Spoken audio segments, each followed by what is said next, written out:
everyone, it is Stephanie here with Infernal TV, and I'm here with Mille of Kreator. So how are you? I'm pretty good. How are you? I'm doing great, thank you. So let's talk about this tour. You are on a co-headliner with Sabaton. So overall, how's it been? Oh, it's a great tour. First and foremost, we really get along, and it's a nice package. You know, it's like a great night of metal. We have the first band that comes is on tour with us, Syra. It's the project of the Jesper from X in Flames. Also very good band, very melodic, and it's just a very nice like show. You know, like all three bands are different, and the people get a very kind of like a nice variety of styles every evening. Yeah. Awesome. And now I noticed that when you played earlier, you played a mix of some of the older material and the newer material. So what do you think are the benefits of that? I think, you know, we have a lot of new songs that we love playing, but I know that there's a lot of people in the audience that want to listen to the old songs. Right. And we give it to them, you know. And so we try to find the balance. There's always people that are going to complain because we haven't played their favorite song, of course. But I guess like we found a nice little, a nice mixture of old and new songs, like newer fan favorites and older fan favorites, and even ancient favorite. We even play Flag of Hate, you know, which is probably our oldest song, one of our oldest songs. And now you have such an extensive discography. Do you like change up your set list every night or every tour, or? No, we have a light show, and so we cannot exchange the set list on a tour, but we do change the set list on like maybe for the next tour when we go over in when we're gonna play our next European tour. We might change it around a little bit, which we changed it from the last tour we did over here. So you know it's hard because of course we want to play some stuff of our new record. We want to. You know, it's always a compromise. Now let's discuss the rest of the year. What plans do you have? Like any touring plans or anything? Oh yeah,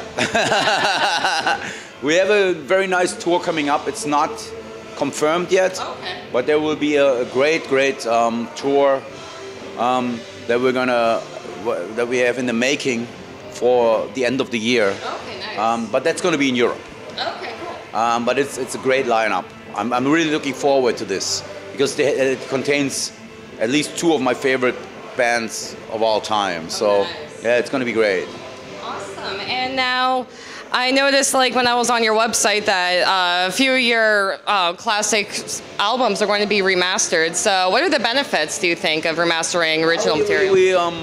For example, the album Coma of Souls came with a live show that has never been released. Oh, nice. The album Outcast came with a live show from the Dynamo Festival that we've played for that tour. And then, of course, the remasters sound a lot more up to date, right, you know, and those records really, the benefits are very, like, in the sound.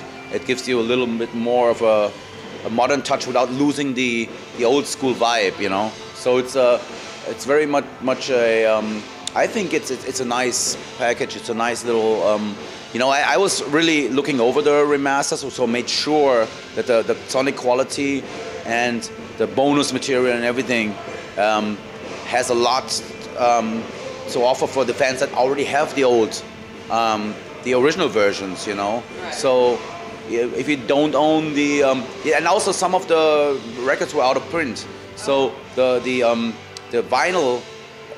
You could, if you wanted to get the vinyl for, let's say, Coma of Souls, you had to pay a lot of money on eBay. Yeah. So we wanted to, you know, re-release in order to help every fan, give every fan the opportunity to, if they want to purchase the album for a decent price, you know, not for like $100 or even more, you know. Right. So this is really cool. Nice. And now I do want to discuss Gods of Violence a little bit, but more, especially compared to some of your older material. I mean, you know, your newer material is still raw. So overall, how do you write write your music in a style to where you still have Kreator's original heaviness? I cannot be, you know, I cannot not be Kreator. You know what I mean? So because I'm the main songwriter, so it's always gonna sound like my stuff, and my stuff because it's my voice and my guitar playing, and so it always has the Kreator touch. No, even if when we were experimenting in the 90s, it always sounded like Kreator. So there's never going to be a Kreator album that doesn't sound like Kreator. Right. You know, because the ingredients are always the same. We have like I said, the songwriting. We have the same lineup. We have had the same lineup since 2001, and so yeah, it's there's always like a little bit of a different version. There's always going to be like a little bit. Maybe sometimes more melody, sometimes more brutality, sometimes more, you know, whatever we feel like doing on every record. But there's always going to be the classic style that is very unique in my opinion.